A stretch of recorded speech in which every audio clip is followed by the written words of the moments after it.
بسم اللہ الرحمن الرحیم۔ بعض افراد کا عیبدار یا معذور ہونا، کیا اس میں والدین کا بھی کچھ دخل ہوتا ہے؟ ایک شخص نے سوال کیا کہ جب اللہ نے ہمیں بہترین انداز میں پیدا کیا ہے اور بہترین صورت عطا فرمائی ہے، جیسا کہ اللہ خود قرآن میں فرماتا ہے وَصَوَّرَكُمْ فَأَحْسَنَ صُوَرَكُمْ، اور اس نے تمہاری صورت بنائی پھر تو بہترین صورت بنائی، اور اللہ وہ عادل ہے جو ظلم نہیں کرتا۔ پہلی بات تو یہ کہ ہم ان لوگوں کی پیدائش کی توجیہ کیسے کریں جو پیدائشی طور پر بد شکل، معذور،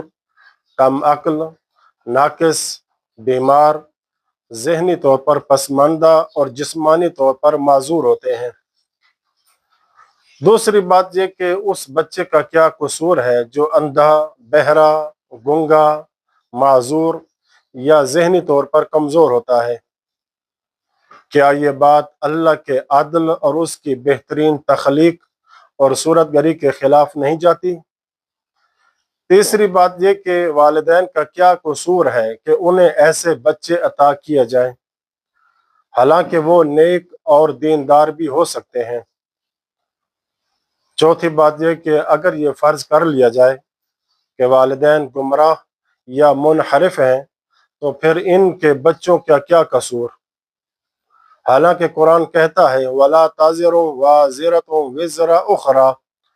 کوئی بوجھ اٹھانے والا دوسرے کا بوجھ نہیں اٹھائے گا، اور اگر یہی سبب ہوتا تو منحرف لوگوں کی اولاد سب کی سب معذور اور بد شکل ہوتی۔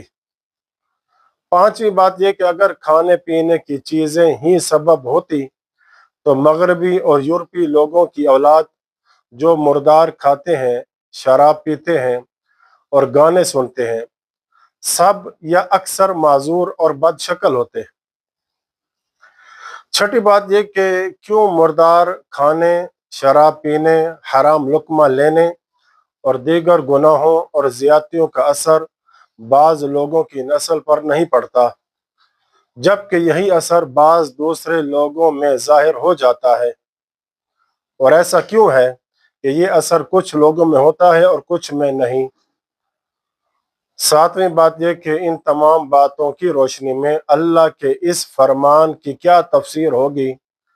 لَقَدْ خَلَقْنَا الْإِنسَانَ فِي أَحْسَنِ تَقْوِيمٍ، دوسری آیت میں وَصَوَّرَكُمْ فَأَحْسَنَ صُوَرَكُمْ، یقیناً ہم نے انسانوں کو بہترین ساخت میں پیدا کیا۔ تو ان سب اعتراضات اور سوالات کے جواب میں کتاب موسوعۃ الاسئلۃ العقائدیہ کی جلد نمبر 6 صفحہ 312 پہ علماء لکھتے ہیں کہ بعض افراد کی پیدائش کا ظاہری یا باطنی طور پر عیبدار یا معذور ہونا متعدد اسباب کی طرف لوٹتا ہے۔ ان میں سے کچھ سلوکیہ یعنی وہ اسباب جو انسان کے اپنے عمل اور رویے کی وجہ سے پیدا ہوتے ہیں، اور کچھ اسباب موضوعی ہوتے ہیں یعنی وہ چیزیں جو بیرونی حالات یا فطری نظام سے تعلق رکھتی ہیں اور انسان کے بس سے باہر ہوں، اور کچھ اسباب غیبی ہوتے ہیں یعنی وہ اسباب جو اللہ کے علم میں ہوں مگر انسان کو پوری طرح معلوم نہ ہو، یعنی اللہ کی پوشیدہ حکمت۔ تو پہلے ہم ان اسباب پہ بات کرتے ہیں کہ جو انسان کے اپنے عمل، عادت اور رویے سے پیدا ہوتے ہیں۔ وہ وہی ہیں جو والدین کے اس طرز عمل اور برتاؤ سے متعلق ہوتے ہیں جو مباشرت سے پہلے یا اس کے دوران اختیار کیا جاتا ہے۔ پس اگر حالت جماع میں جن امور کا لحاظ رکھنا ضروری ہے ان کی رعایت نہ کی جائے تو یہ اولاد میں نقائص اور معذوریوں کا سبب بنتا ہے، اور اس بات کی تائید روایات میں بھی وارد ہوئی ہے۔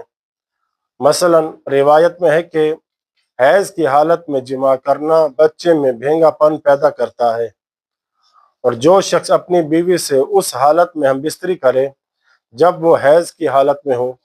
اور بچہ جذام یا برص کا مریض پیدا ہو تو وہ اپنے سوا کسی کو ملامت نہ کرے۔ اور ائمہ معصومین علیہ السلام سے منقول ہے کہ زیادہ تر یہ معذور اور بد شکل لوگ انہی میں سے ہوتے ہیں جو اپنی عورتوں کے پاس حالت حیض میں جاتے ہیں۔ اور یہ بھی روایت میں ہے کہ غیر مناسب شہوت کے ساتھ ہم بستری کرنا اولاد میں زنانہ پن پیدا کرتا ہے، اور کھڑے ہو کر جماع کرنا بچے میں بستر پر پیشاب کرنے کی عادت پیدا کرتا ہے۔ عید الفطر کی رات جماع کرنا اولاد میں اولاد نہ ہونے کا سبب بنتا ہے، یعنی بچہ بانجھ ہوتا ہے۔ عید الاضحیٰ کی رات جماع کرنا بچے کی انگلی میں زیادتی یا کمی کا باعث بنتا ہے، اور پھلدار درختوں کے نیچے جماع کرنا بچے کو جلاد یا چوکیدار یعنی داروغہ بناتا ہے۔ اذان و اقامت کے درمیان جماع کرنا بچے میں خون بہانے کی حرص پیدا کرتا ہے۔ سورج کی طرف رخ کر کے بغیر پردہ کے جماع کرنا بچے کی محتاجی اور بدحالی کا سبب بنتا ہے یہاں تک کہ وہ مر جائے، اور بغیر وضو کے جماع کرنا بچے میں بخل اور دل میں اندھا پن پیدا کرتا ہے۔ چھتوں پر جماع کرنا نفاق، ریاکاری اور بدعت کو جنم دیتا ہے۔ اس کے علاوہ اور بھی روایات ہیں جو اس بات پر دلالت کرتی ہیں کہ حالت جماع میں میاں بیوی کے طرز عمل اور رویے کا اولاد میں عیوب و نقائص اور معذوریوں کے پیدا ہونے پر اثر ہوتا ہے۔ اور دوسرا، کچھ اسباب موضوعی یعنی وہ چیزیں جو بیرونی حالات یا فطری نظام سے تعلق رکھتی ہیں، یعنی انسان کے بس سے جو باہر ہیں، تو وہ اس امر کی طرف لوٹتے ہیں جس کا تقاضا کامل نظام اور اسباب و مسببات کے باہمی ربط سے ہوتا ہے۔ دوسرے الفاظ میں یوں کہا جائے کہ الہی حکمت کا تقاضا یہ ہے کہ مخلوق میں طولی اور عرضی سلسلوں کے اندر تفاوت پایا جائے، اور نظام وجود میں تدریج اور موجودات کی ترتیب ضروری ہو۔ انسانوں کی تخلیق مقررہ قوانین اور الہی سنتوں کے تابع ہے جو نہایت دقت کے ساتھ اندازہ اور مقرر کی گئی ہیں۔ لہٰذا مراتب خلقت میں جو تفاوت مشاہدہ کیا جاتا ہے وہ حکمت کا تقاضا ہے تاکہ نعمت کی پہچان ہو اور عبرت حاصل ہو، کیونکہ خوبصورت کی پہچان بدصورت سے ہوتی ہے، کامل کی پہچان ناقص سے ہوتی ہے، اور مومن کی پہچان کافر سے ہوتی ہے۔ کیونکہ اگر اللہ تمام انسانوں کو ظاہری اور باطنی لحاظ سے ایک جیسا پیدا کرتا، اسی طرح کہ نہ کوئی معذوری ہوتی، نہ کوئی عیب اور نہ کوئی نقص، تو تخلیق، تکلیف، انبیاء کی بعثت اور شریعتوں کے نزول کی حکمت ختم ہو جاتی، اور تخلیق میں حکمت کا پہلو نمایاں نہ رہتا۔ جب حکمت کی پہچان نہ رہے تو وہ معرفت بھی حاصل نہ ہو جو انسانوں کی تخلیق کا مقصد ہے۔ اللہ فرماتا ہے سورہ الذاریات میں، وَمَا خَلَقْتُ الْجِنَّ وَالْإِنسَ إِلَّا لِيَعْبُدُونَ، میں نے جن و انسان کو صرف اپنی عبادت کے لیے پیدا کیا ہے۔ اس آیت میں عبادت کی تفسیر معرفت سے کی گئی ہے، تو مخلوق کے درمیان تفاوت ضروری ہے تاکہ اللہ کی حکمت کا پہلو واضح ہو۔ پس انسان جان لے کہ وہی کامل ہے جس سے بڑھ کر کوئی کامل نہیں، وہی عالم ہے جس سے بڑھ کر کوئی علم رکھنے والا نہیں، وہی ذات ہی غنی ہے جو کسی کا محتاج نہیں، اور وہی معبود ہے جس کا کوئی شریک نہیں۔ پھر یہ کہ معذور افراد اگرچہ اللہ تعالیٰ کی بے شمار نعمتوں میں سے بعض سے محروم کر دیے گئے ہیں، تو اللہ نے ان کے بدلے میں ان سے بعض ذمہ داریاں بھی ساقط کر دی ہیں، اور یہ اس چیز کا بدل شمار ہوتا ہے جو ان سے لے لی گئی۔ اس کے علاوہ آخرت میں بھی ان کے لیے عوض اور بدلہ موجود ہے۔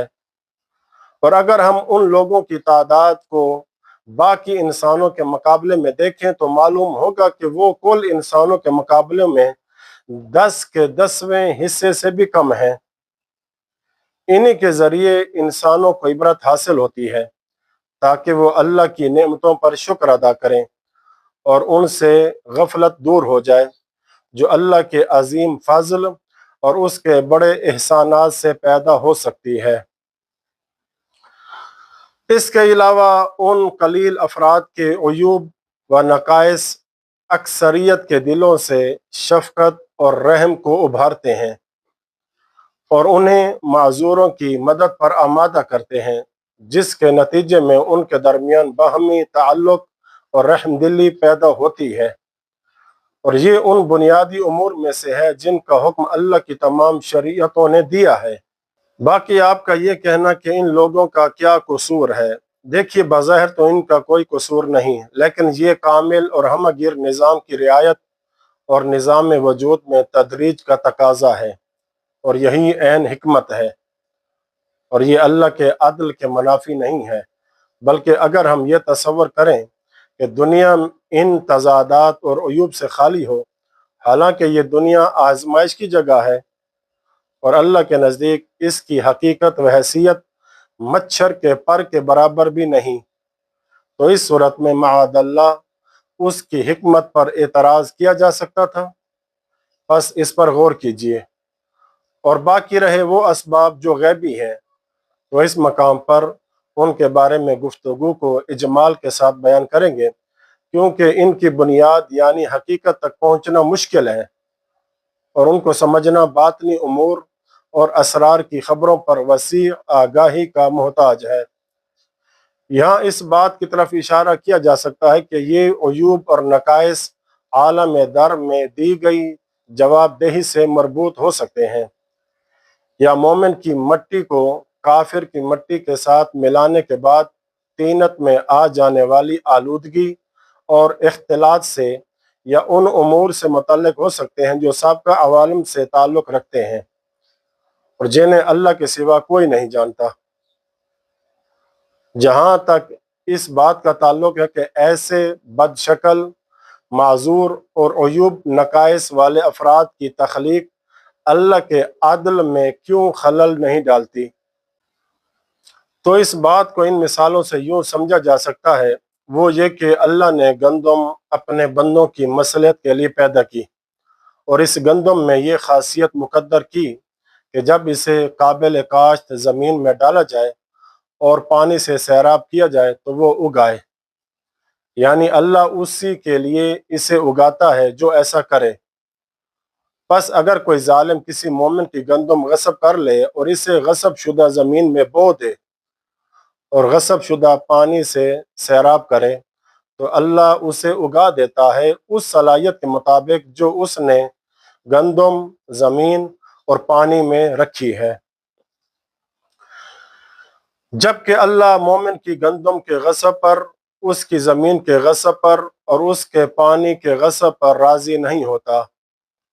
لیکن وہ ایسا اس لیے کرتا ہے کہ اس نے اسباب کو ان کے نتائج پر اثر انداز ہونے کا ذریعہ قرار دیا ہے۔ دوسری مثال جو زیادہ واضح اور ہمارے موضوع کے زیادہ قریب ہے، وہ یہ کہ اگر کوئی زانی مرد زنا کرے اور اپنا نطفہ اس عورت کے رحم میں ڈال دے جس سے اس نے زنا کیا ہے، تو اللہ اس سے بچہ پیدا کر دیتا ہے،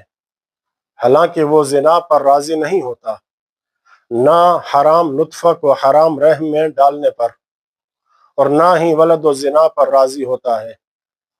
لیکن اللہ نے اشیاء کو ان کی فطرت کے مطابق اثر بخشا ہے اور لوگوں کو بتا دیا ہے کہ وہ اس سے راضی نہیں ہے۔ پس جب گناہگار اس کے حکم کے خلاف عمل کرتا ہے تو کریم پروردگار اپنی عطا کو نہیں روکتا، بلکہ اشیاء کو ان کی طبعی تقاضوں کے مطابق عطا کرتا ہے، چنانچہ وہ گناہگار کے فعل کے تقاضے کو پیدا کر دیتا ہے اگرچہ وہ اس سے راضی نہ ہو، تو پھر یہ اس کے عدل میں کیسے خلل ڈال سکتا ہے، حالانکہ یہی عین حکمت ہے۔ پس خوب غور کریں کیونکہ یہ نہایت دقیق باریک نکتہ ہے۔ اور اسی طرح پیدائشی بد شکلوں اور لوگوں کے اپنے طرز عمل اور رویوں والے انحرافات کے حامل افراد کا حال ہے۔ بے شک عیوب اور نقائص کے کچھ ایسے اسباب ہوتے ہیں جن کے تقاضے سے حکمت تخلیق کے مطابق وہ اپنے حاملین میں ظاہر ہوتے ہیں،